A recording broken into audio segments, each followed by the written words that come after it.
प्रश्न 2, निम्नलिखित का गुणनखंड ज्ञात करें। प्रश्न 2 का अभी 8वां प्रश्न हल करेंगे, जो कि है x³ plus 13x² plus 31x minus 45। तो x³ plus 13x² plus 31x minus 45। तो हम लिख लेंगे सबसे पहले, माना px बराबर x³ plus 13x² plus 31x minus 45। तो x³ plus 13x² plus 31x minus 45 को px के बराबर मान लेंगे।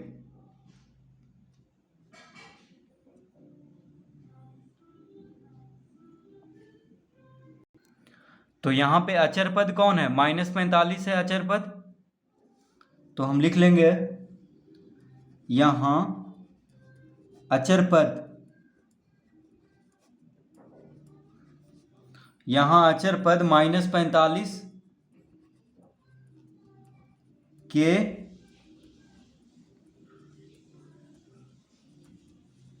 गुणनखंड हैं।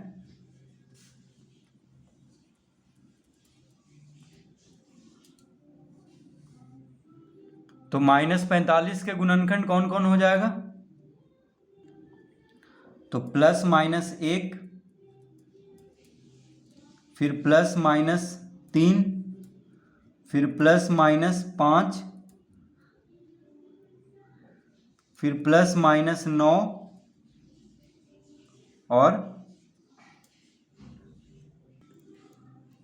प्लस माइनस 15 और फिर खुद 45, यानी प्लस माइनस 45। तो इसका गुणनखंड कौन कौन हो गया? Plus minus 1, plus minus 3, plus minus 5, plus minus 9, plus minus 15 और प्लस माइनस 45।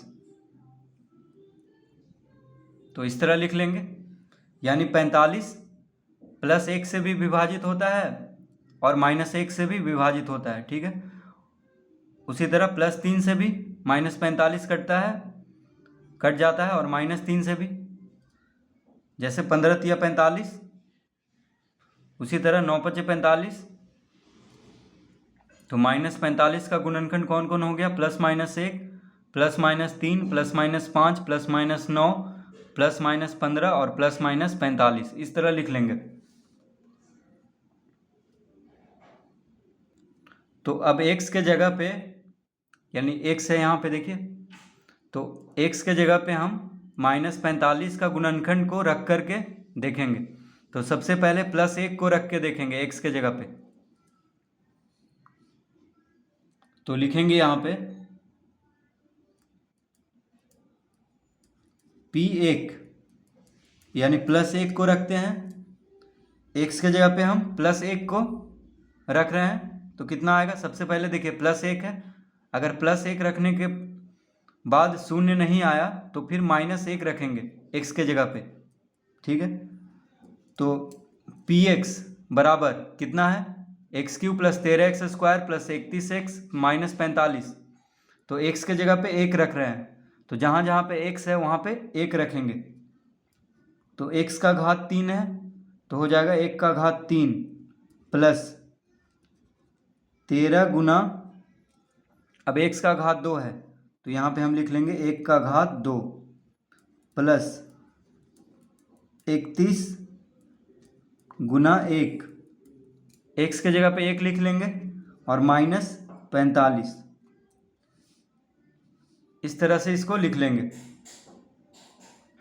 अब 1 का घात 3 क्या हो जाएगा? 1 का घात 2 1 होगा, तो 13 गुना 1 13 प्लस 31 गुना 1 31 माइनस 45।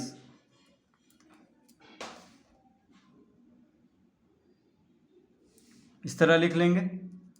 अब देखिए ये तीनों को जोड़ देंगे क्योंकि तीनों प्लस में है, तो 31 यानी 13 1 14 और 31 और 14 कितना हो जाएगा, 31 10 41 4 45, 45 आ गया ये तीनों को जोड़ने पे और -45 है इधर, तो 45 में से 45 घटाएंगे तो शून्य आ जाएगा।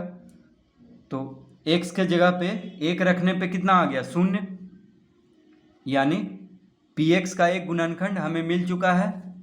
तो लिखेंगे अतः x - 1 px का एक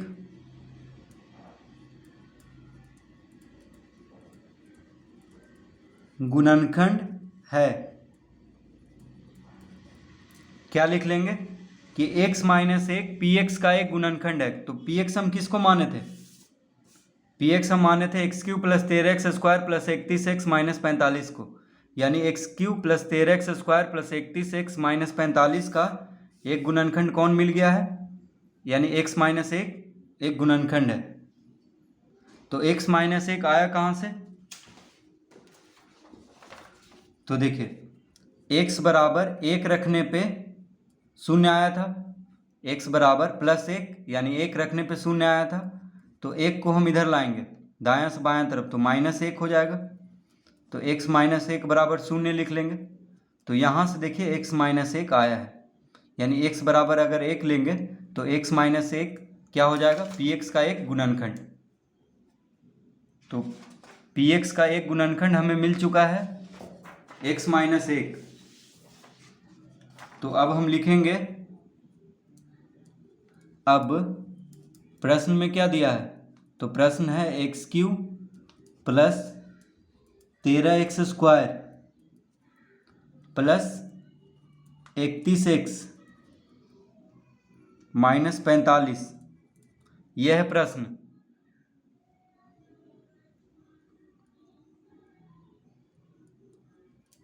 तो x³ + 13x² + 31x - 45 का एक गुणनखंड मिल चुका है, यानी x - 1 है। तो जब एक गुणनखंड मिल गया तो उसी के सहारे हम और सब गुणनखंड इसका ज्ञात करेंगे। तो यहाँ पे बराबर का चिन्ह दे देते हैं और यहाँ पे बराबर का चिन्ह, ठीक है। अब देखिए कौन है, x - 1 है एक गुणनखंड, तो हम यहाँ पे लिख लेंगे x - 1, फिर थोड़ा दूर पे यानी यहाँ पे लिख लेंगे x - 1, फिर यहाँ पे लिख लेंगे x - 1। तो 3 जगह हम लिख लेंगे इस तरह से, जगह छोड़ के इस तरह से लिख लेंगे। अब प्रश्न में क्या है, x³, तो x³ लाने के लिए x में कितना गुना करना पड़ेगा, x³ लाने के लिए x में कितना गुना करना पड़ेगा, x² को। तो x³ लाने के लिए x में x² गुना करना होगा, तो x² यहाँ पे हम लिख लिए। अब देखिए x² × x कितना होगा, x³।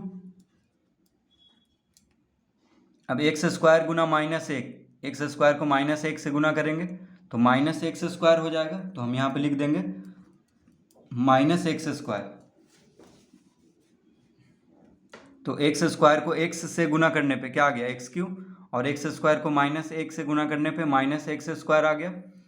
तो x² कहाँ से आया था, तो x³ में कितना गुना करना पड़ेगा, यानी x³ लाने के लिए x में कितना गुना करना पड़ेगा, तो x² हम यहाँ पे लिखे थे, ठीक है। अब क्या करेंगे, तो यहाँ -x² आया, यहाँ पे क्या है +13x² है, ठीक है। तो 13x² लाने के लिए -x² में कितना जोड़ना होगा, तो 13x² लाने के लिए यहाँ पे हमें 14x² जोड़ना होगा। तो यहाँ पे लिख देंगे 14x², ठीक है, क्योंकि 14 में से 1 घटाएंगे तो 13 आ रहा है। तो 13 लाने के लिए यानी 13x² लाने के लिए -x² में +14x² जोड़ना होगा, यानी 14x² जोड़ना होगा। तो हम यहाँ पे 14x² जोड़ देंगे।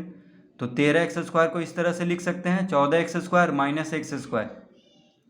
अब देखिए 14x² लाने के लिए x में कितना गुना करना होगा। देखिए 14x लाने के लिए x में 14x² लाने के लिए x में कितना गुना करना होगा, तो +14x, तो हम यहाँ पे लिख देंगे +14x। ठीक है। अब 14x को -1 से गुना कर लेते हैं तो कितना हो जाएगा, 14x गुना -1 -14x।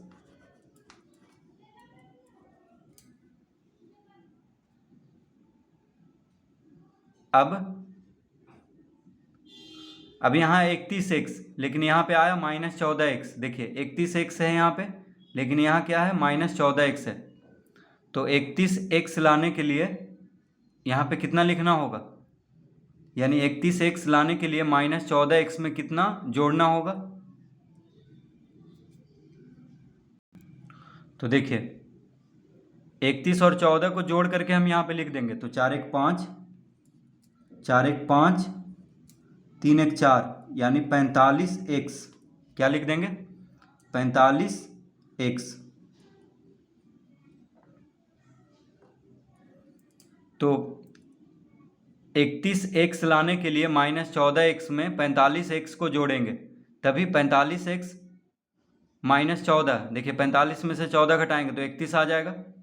ठीक है, यानी 31 लाने के लिए -14 में 45 जोड़ना होगा, क्योंकि 45 में से 14 घटाने पे क्या आ जाएगा, 31। इस तरह से लिख लेंगे। अब क्या करेंगे, तो 45x लाने के लिए x में कितना गुना करना होगा, 45x लाने के लिए x में कितना गुना करना होगा, तो +45। तो यहाँ पे 45 लिख लेंगे, और अंत में क्या है, -45 को यहाँ पे लिख देंगे। तो इस तरह से हम इसको हल करेंगे। अब x -1, x -1, x -1 तीन जगह है, तो x -1 को कॉमन ले लेते हैं।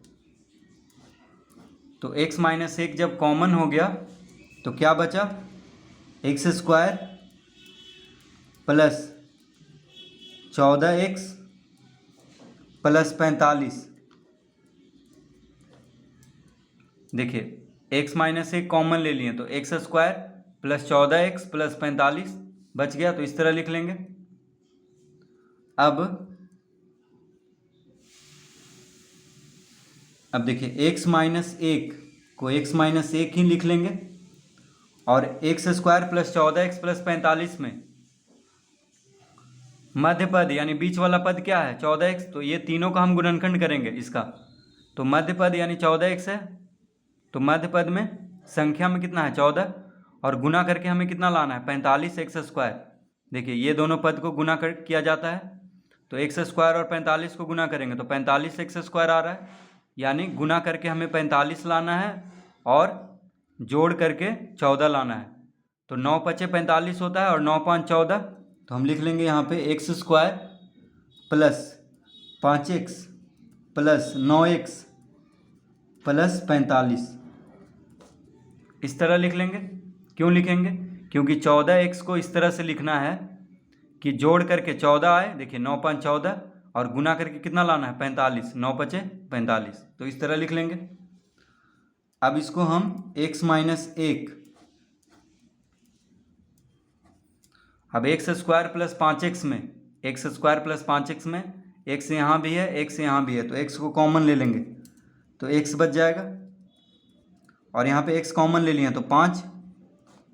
अब इन दोनों में 9 पचे 45 होता है, तो 9 को कॉमन ले लेंगे, तो 9 जब कॉमन ले लिए तो x बच गया, तो x लिख देंगे, और 9 पचे 45 यानी यहाँ पे 5 लिख देंगे। इस तरह लिख लेंगे। अब x -1 को x -1 ही लिख लेंगे, और x + 5 दो जगह है, देखिए यहाँ भी है यहाँ भी है, तो x + 5 को कॉमन ले लेते हैं। तो x + 5 जब कॉमन ले लिए तो x बच गया, देखिए x + 5 को कॉमन ले लिए तो x बचा। उसी तरह x + 5 को कॉमन ले लिए तो +9।